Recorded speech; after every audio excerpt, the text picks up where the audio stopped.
Shit. Look at this, everybody. Look. Doesn't that face look familiar? Hey!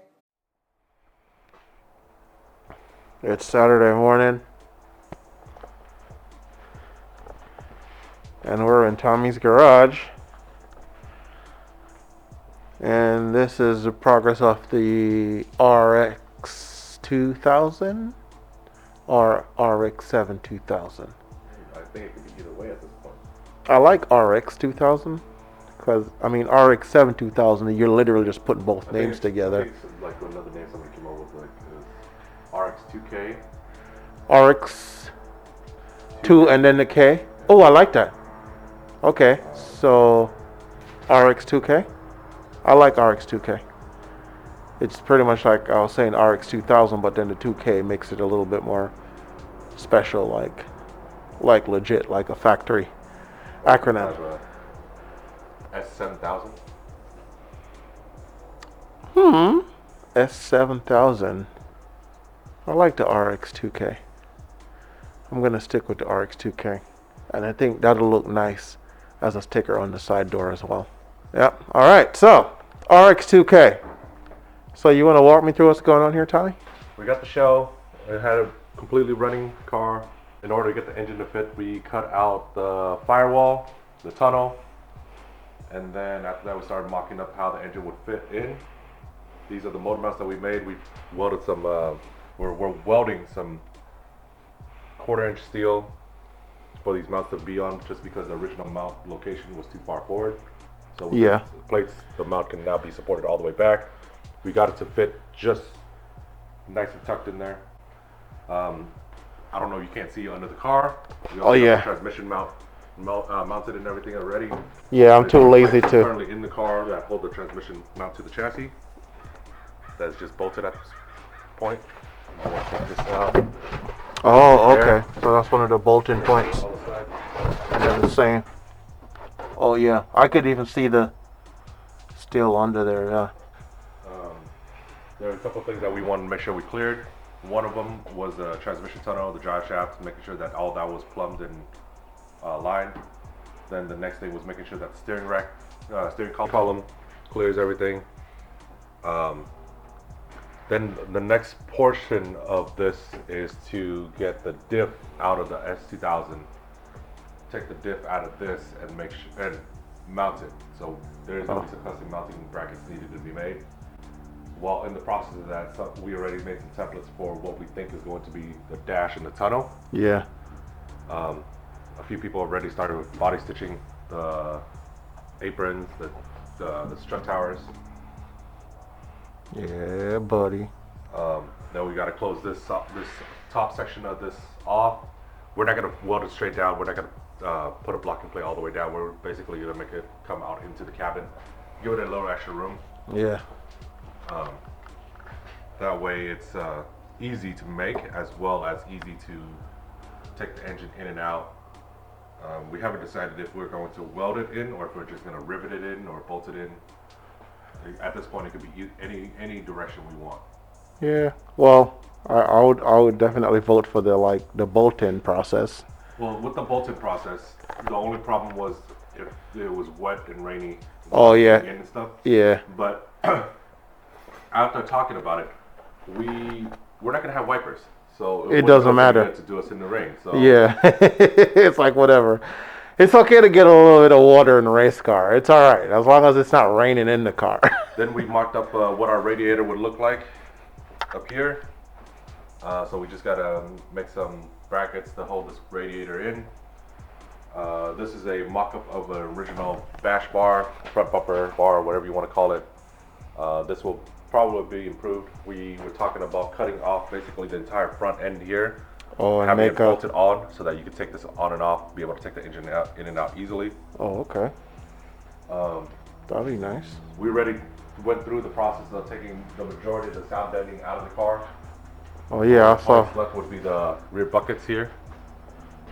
Oh yeah, down there. But yeah, the rest of it's pretty We're much in the gone. process of cutting these out, taking the spot welds out, so we can remove these off the car. Then I still got to make some strut tower bars that go from here to here, here to there, as well as the fronts. Okay. We went through and we did take out all the wiring harness. Gonna make a custom one just for what you need. So, yes, as Yeah. simple as we can get. Reduce the amount of wires that run through the car. That way, if something does happen, it's easy to trace the problem. Yeah. But as of right now, this door hasn't been touched, but this door is going to end up looking like the other door where we take out all the guts of the interior. Oh, okay. But Oh, yeah. The entire electronic door. Weight savings. Nice. I love just looking in here and just seeing the engine and the tranny right there. The e-brake, I've sat in the car and it feels a little too close to the shifter. Oh, so my personal taste. Gonna move it backwards or forward? I think I'm just going to get rid of that altogether, but it's a group decision and discussion. Yeah. What I would like to get is a hydraulic e-brake. Whether we're drifting or not, it's good to have it. Yeah, because I mean, even drag cars have those. And then the whole point of the car is to be multi-purpose. So I mean, if you want to drift it too, at least it's already there. I think we were gonna keep this all here because this works the way it is. Yeah. We did talk. I did bring up trying to see if we could get a smaller steering column. Yeah. That way, it's just a lot nicer, cleaner, less things to move around. Nice. And as far as that goes, that is it. We're keeping the suspension of the RX-7 the same. Okay. The lower control arms, the bushings, all of that the same. The only thing we're changing is the diff. The powertrain. Yeah. And just mounting the diff in where the stock diff of the RX-7 would be. Yeah. And then making custom drive shafts as well. Custom drive shaft and drive axles. Yeah. To match. Okay. So pretty straightforward. Pretty simple. Huh? So I mean, I know it sounds simple. I mean, the hard part's already done. I mean, the motor and tranny is in here. This was the most difficult part. I just love how it sits back. You know what I'm saying? It's like front mid-engine layout, like the Ferraris. Well, the V12 Ferraris. If you look at how this is made, and then you look at some other people. There's a group of people in Hawaii that did this exact same thing. What they did was they lowered their subframe. Moved the engine itself was like maybe this far forward. Yeah. The struts in the strut towers had to have new holes drilled so that it could be moved forward. Oh. So theirs they didn't have to cut out the firewall, but in that changes a lot of the car's suspension geometry. Yeah, because it's not a lot more work than what we can do. So I was about to say, without being a freaking brainiac, this sounds like a very simpler approach. Engine setup and how the engine how it puts the power to the ground is easy. Yeah. Suspension and tuning and stuff like that is a little bit more over my head. So yeah. Just mess with the one that you can deal with. Exactly. And it's easier too. To me, it seems like this was an easier solution to just cut this and mount it back. At this point, we're gonna keep everything stock on the engine. We were going to delete that emission EGR stuff in the back there, but because of where it sits now, it'll fit. So we're just gonna put it back on. All right. I mean, it's an ongoing thing. Get it running, and then from there make changes as time go on. Exactly. Yeah. That's pretty much it.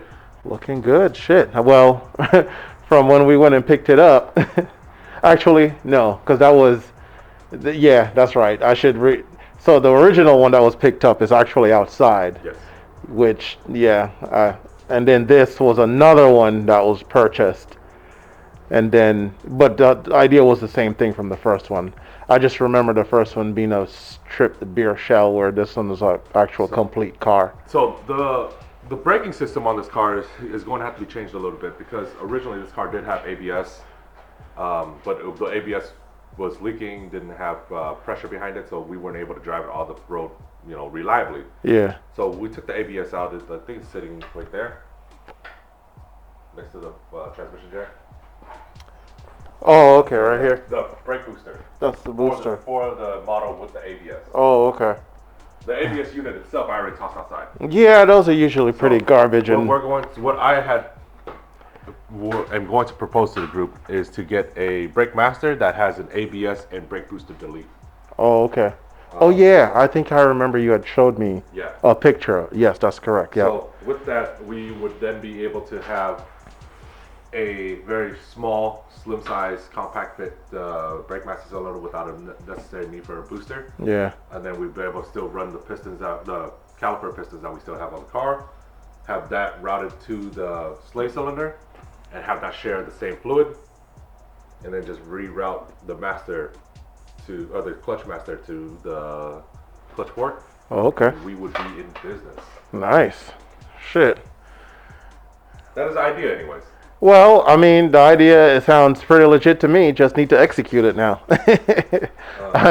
It's just nice to see the motor and trying to get in the car. Like that to me is just the biggest part. Everything else is just when you get time, you just freaking just finish it up. But this is But great. the sad thing is now that we looked a little bit into like Lucky Dog. Yeah, yeah. And Because I searched and I started reading. I didn't go through the whole thing. Before I went through the whole thing, I threw it in a group text. And I guess you guys got to that part before I did. I was like, oh shit. I was like, yeah, this car can't be used.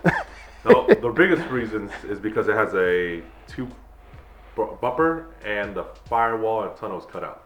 That's the biggest reasons why we cannot run it. And I think on top of that, if we had a motor swap that's not the stock OEM motor of the chassis itself, then we can't run it either. All right. And then over here, we got the Boobaroo undercover, which is being slowly built Slowly, very slowly. for Tommy's SDI that's been sitting for quite some time. Yeah. And then over here, another project. Anyone know Tommy, always know that he has millions and millions of projects going on. This one's been an ongoing one for quite some time. You've had this car since what, high school, Tommy? No, not this one. I had a white 85 Supra that I had since high school. Okay. That one got donated to a friend of mine. This one is one that I had traded to Aaron Garney, and he originally had this car. They took it all apart to have it painted. Didn't finish it, and I saw it. I wanted another Supra. I had the white one at the time. Yeah. So I traded my motorcycle, 93 Kawasaki ZX7 for it, and it's been sitting here probably since 2014. Okay. Yep. You were doing some work to it not too long ago. I remember. I started body stitching it. Yeah.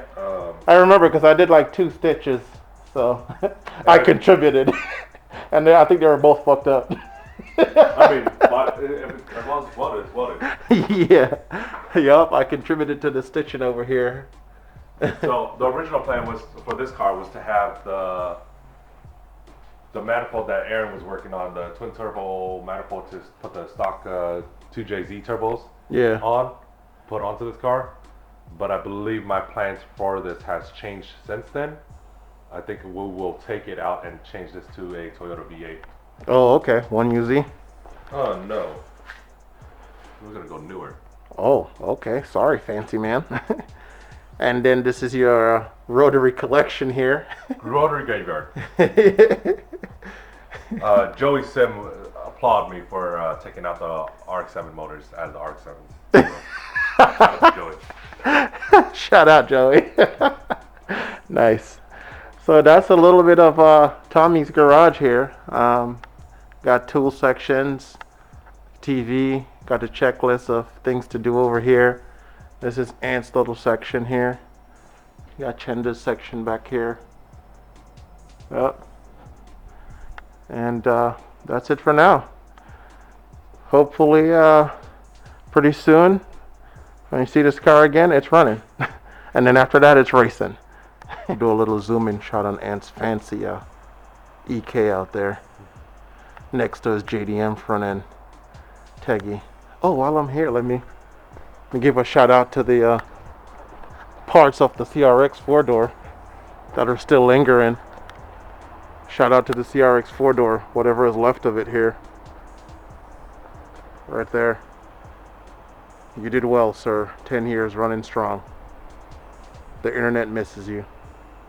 And that's yeah, and that's the original chassis right there that we went and picked up. And that's Peter's. And we're out.